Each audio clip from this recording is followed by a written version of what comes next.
लग्नानंतर होईलच प्रेम या मालिकेच्या आजच्या भागात इथे आपण पाहत असतो की जीवा म्हणत असतो की मी काय म्हणतोय तेव्हा लगेच काव्य म्हणते बोला की मग. तेव्हा इथे जीवा म्हणतो अजिबात मी तुला अजिबात बोलत नाही, मी नंदिनीशी बोलतोय. नंदिनी ऐक ना गं, हे दोघं तरी एकमेकासोबत वेळ घालू शकले, मात्र आपलं आत्ता कुठं जुळलंय तू लगेच असं का म्हणत आहे. आता हे ऐकून काव्य म्हणत असते स्वतःला जरा आजच ब्रेक द्या जर असा. आता इथे काव्या मुद्दामच नंदिनीला जवळ घेते आणि म्हणत असते की ताई मला तर ना आज राहवतच नाही बघ, मला तुझ्यासोबत झोपायचं आहे. असं म्हणून ह्या दोघी आता बाहेर जातात आणि जीवा आणि पार्थला इथे रूममध्ये जीवाच्या बंद करून टाकतात. आता इथे पार्थ म्हणत असतो की अगं काव्या तुला रेड वेल्वेट पेस्ट्रीची शपथ, पण काव्या मात्र एकही शब्द ऐकत नाही. आता हे दोघेही इथे पार्थ म्हणत असतो का रे दुरावा आणि जीवा म्हणतो का रे अबोला, असं म्हणून दोघे इथे खाली बसून रडत असतात, डोक्याला हात ठेवत असतात. आता इकडे यांची तर फजिती चालू असते. मात्र इकडे दुसऱ्या दिवशी सकाळी सगळेच जण डायनिंग टेबलवर नाश्ता वगैरे करत असतात. अशा ह्यांना सर्वांनाच इथे नाश्ता वाढत असते. आता इथे नंदिनी मुद्दाम या दोघांना त्रास देण्यासाठी काव्याला विचारत असते काव्या तुला रात्री झोप लागली ना चांगली.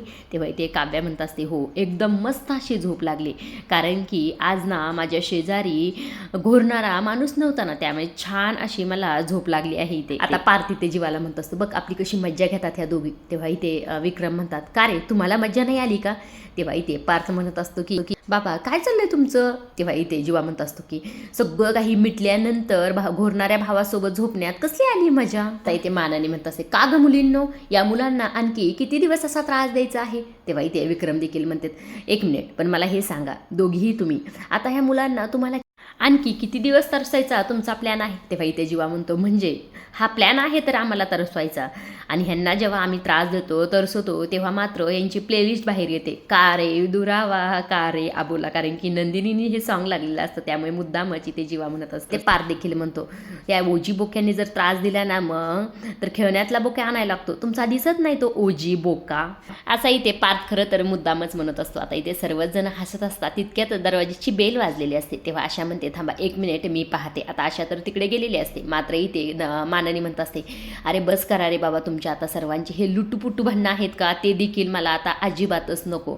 तुम्ही या सर्व काही गोष्टीशी ते झगडत सगळं काही व्यवस्थित केलं आहे, त्यामुळे खरं तर मला आता हे अजिबात नकोय असंही ते मानाने म्हणत असते. तेव्हा इकडे दुसऱ्या बाजूला इकडे खरं तर वसू रम्याकडे इथे आलेली असते. आता तिने सगळं काही हे खालचं ऐकलेलं असतं. आता ती इथे रम्याला म्हणत बघितलंच ना रम्या खाली कसे सगळे खिदी हसतात, तर या आशाचा तना मला फार राग यायला लागलाय बघा. साधं नाश्त्यासाठी देखील हिला बोलवता नाही आलं का आपल्याला. खरं सांगू का रम्या मला तर या अशा आयुष्याचा खरं आता कंटाळा आलाय बघ रम्या, मला असं वाटायला लागलंय ना रम्या की मी कुठंतरी निघून जावं. तेव्हा इथे ही रम्या जी डोक्यावर पडलेली असते ती रम्या इथे म्हणत असते की अगं एकदाच माझं लग्न होऊ दे मग तुला मी लांबच्या प्रवासाला पाठवते. हे रम्याचं बोलणं ऐकून खरं वसूला फार टेन्शन आलेलं असतं. वसू म्हणत असते अगं रम्या काय चाललंय ग बाई तुझं हे, तू काही ऐकलंस बघितलंस काही केलं आहेस का, तू का अशी वागायला लागलीस बरं तू आता, असं इथे वसू म्हणत असते. खरं सांगू का रम्या तुझी आता खरं तर मला भीती वाटायला लागली बघ, कारण की काल तू माझा गळा दाबायला निघाली होतीस तुला माहित आहे ना. अगं काल रात्रीचं तर विचारूच नको, तू जोर जरा श्वास घेत होती तेव्हा मी जागी झाली आणि तुझ्याकडे पाहितलं तेव्हा तू वरती डोळे उघडं ठेवून सिलिंगकडे पाहत होतीस. काय बघत होतीस तू वरती, ए मुली काय विचारते मी तुला, काय बघत होतीस वरती, असं इथे वसू रम्याला म्हणत असते. आता रम्या इकडे म्हणत असते रम्या खरं तर तिच्या अंगावर डायरेक्टच येते आणि म्हणत असते की हेच बघत होते की मी गपचूप एखादी बॉडी लपवायची असेल तर सिलिंग ही काय आयडिया भारी आहे ना, आजपर्यंत कुणी सिलिंगमध्ये बॉडी लपवली नसेल ना, ऐका नाही आई. तेव्हा इथे वसू म्हणत असते काय बोलतेस तू हे रम्या, असं खरं तर रम्या वसूकडे रागाने पाहूनच म्हणत असते. खरं इथे वसू फार घाबरलेली असते. आता इकडे खाली दुसऱ्या बाजूला अगं बाई हे रम्या खरं तर मला आजकाल तुझी भीतीच वाटायला लागली. तेव्हा रम्या ही म्हणते वाटू दे ना, वाटलीच पाहिजे तुला भीती, आज तुला भीती वाटली हळूहळू सगळ्यांना माझी भीती वाटेल. आता इकडे खरं तर आशा दरवाजा उघडायला गेलेली असते, त्यामुळे जे काही कुणी आलं असतं ते आता इथे आलेले असतात. तेव्हा आल्याबरोबर खरं तर इथे आशा म्हणत असते काव्याताई तुमचे गेस्ट आलेले आहेत. आता इथे ह्यांना पाहून खरं तर काव्य आणि पारच्या चेहऱ्यावरचा रंगच उडाला होता, कारण की हे आता इथे कशाला आले असतात असा प्रश्न त्यांना इथे पडलेला होता. आता खरं तर सगळेच जण इथे आलेले असतात. आता इथे पार्थ म्हणत असतो की बसा तुम्ही या ना, असं म्हणून खरं सर्वच जण इथे सोप्यावर आता इथे बसलेले असतात.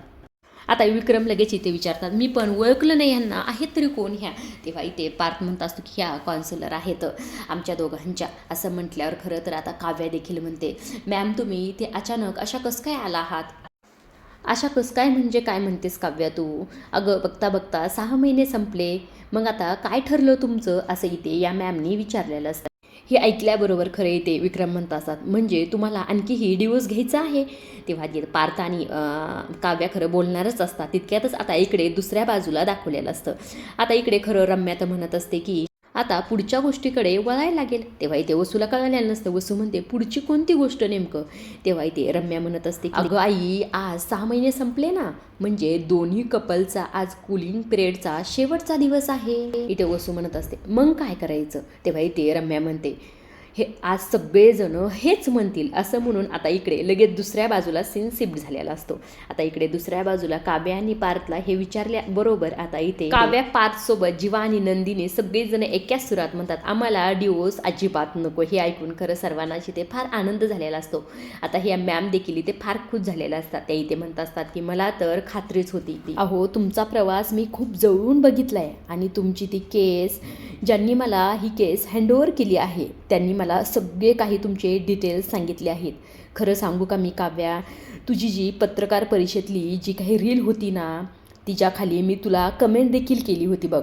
आणि हो जीवा, मी जरी तुमची काउन्सिलर नसली तरीसुद्धा मी तुमच्या ब्लॉगवरती हॅशटॅग नंदिन ये ना असं लिहिलं होतं बरं का. आता या मॅमचं हे सर्व काही बोलणं ऐकून खरं सर्वांनाच इथे आश्चर्य वाटत असतं.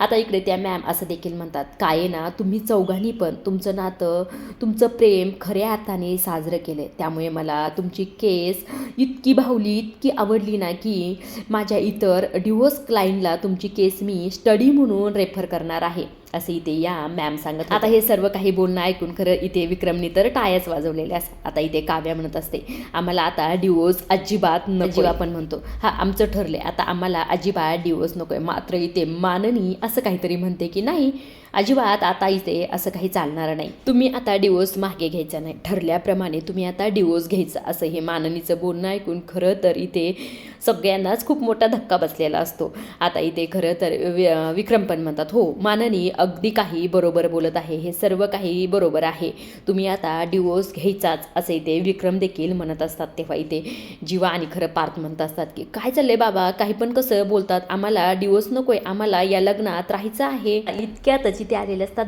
धनंजय लगेच म्हणतात थांबा असं म्हणून आता सर्वच जण इथे उठलेले असतात आणि धनंजय सोबत खरं तर शारदा देखील इथं आलेली असतात. आता इथे धनंजय आल्याबरोबर म्हणत असतात पण आम्हाला हे लग्न नकोय, मुळात तुम्ही या जबरदस्तीच्या लग्नातून मुक्त व्हावं हेच आम्हाला हवं आहे असं इथे धनंजय म्हटल्याबरोबर खरं या सगळ्यांनाच खूप इथे धक्का बसलेला असतो. आता इथे नंदिनी लगेच म्हणते काय बोलताय बाबा तुम्ही, आम्हाला खरं तर डिवोर्स नकोय, आम्हाला हे लग्न हवंय बाबा, असं अजिबात बोलू नका बाबा असं इथे नंदिनी म्हणत असते. तेव्हा जीवा देखील म्हणतो हो आम्हाला हे लग्न हवंय. लगेच इथे माननी म्हणत असते लग्न तर आम्हालाही हवंय हे, पण मात्र ह्या तुमच्या जबरदस्तीच्या लग्नातून तुम्हाला डिवोर्स तर घ्यायलाच हवा ना. आता इथे विक्रम पण म्हणतात हो अगदी बरोबर आहे माननी जे काही बोलत आहे ते. आता हे यांचं बोलणं ऐकून खरं तर नंदिनी, काव्य आणि जीवा आणि पार्थला हे काय बोलत आहेत कळतच नसतं. तेव्हा इथे काव्या म्हणते काय बोलताय तुम्ही हे.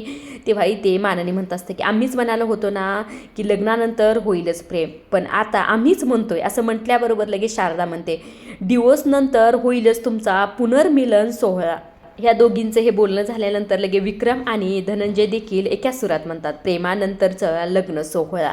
आता हे ऐकून खरं तर ह्यांना सर्वांना आनंद तर झालेला असतो, मात्र हे सगळं काय आहे हे त्यांना मात्र इथे कळलेलं नसतं. तेव्हा इथे काव्या शारदाला विचारत असते काय हे आई, पुनर्मिलन सोहळा म्हणजे तरी काय. तेव्हा लगेच विक्रम इथे मध्येच म्हणतात अरे तुमचं लग्नानंतर प्रेम झालं की नाही. आता लगेच माननी म्हणते मग आता प्रेमानंतरचा लग्न सोहळा होणार आहे असं म्हटल्यावर खरं तर सर्वच जण इथे फार आनंदात असतात. इथे काव्या आणि नंदिनी देखील लाजत असतात. आता हे सर्वजण फार आनंदच असतात. तेव्हा इथे खरं तर विक्रम आणि धनंजय म्हणतात बसला का नाही जोराचा झटका तुम्हाला.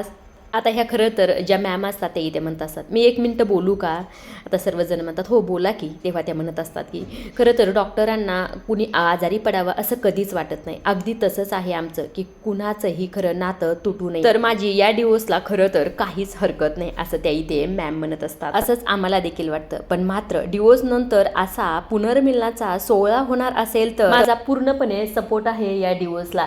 असं इथे त्या मॅम म्हटल्याबरोबर इथे धनंजय म्हणत असतात की हो तुम्ही डिओची तयारी करा, आम्ही इथे यांच्या लग्न सोहळ्याची तयारी करतो. आता ह्या मॅम खरं तर इथने जातच असतात. तितक्यात विक्रम म्हणतात पण तुम्हाला मी आत्ताच लग्नाचं आमंत्रण देतोय, तुम्ही लग्नाला नक्की यायचं. आता त्या मॅम म्हणतात हो नक्कीच येईल की मी, असं म्हणून ह्या मॅम आता इथनं निघून गेलेल्या असतात. इकडं मात्र खरं काव्या म्हणत असते की काय हे काय केलं हे तुम्ही सर्व काही. आता इथे खरं तर सर्वजण फार खुश असतात.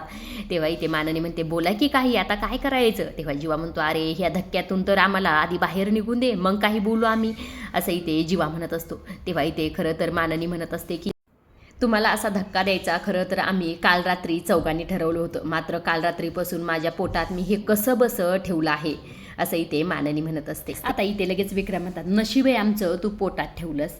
आता इथे लगेच खरं तर शारदा या चौघांना देखील विचारते बरं मग आता सांगा करणार का पुन्हा लग्न. आता लगेच इथे जीवा म्हणत असतो की म्हणजे पुन्हा सप्तपदी होणार का. तेव्हा नंदिनी म्हणते म्हणजे पुन्हा मेहंदी काढली जाणार का. तेव्हा इथे पार देखील म्हणतो म्हणजे पुन्हा मंगळसूत्र घातलं जाईल का. तेव्हा इथे काव्या देखील म्हणते म्हणजे पुन्हा पत्रिका वगैरे सर्व काही छापल्या जातील ना. तेव्हा इथे खरं तर सर्वजण म्हणतात हो पुन्हा सर्व काही हे होणार.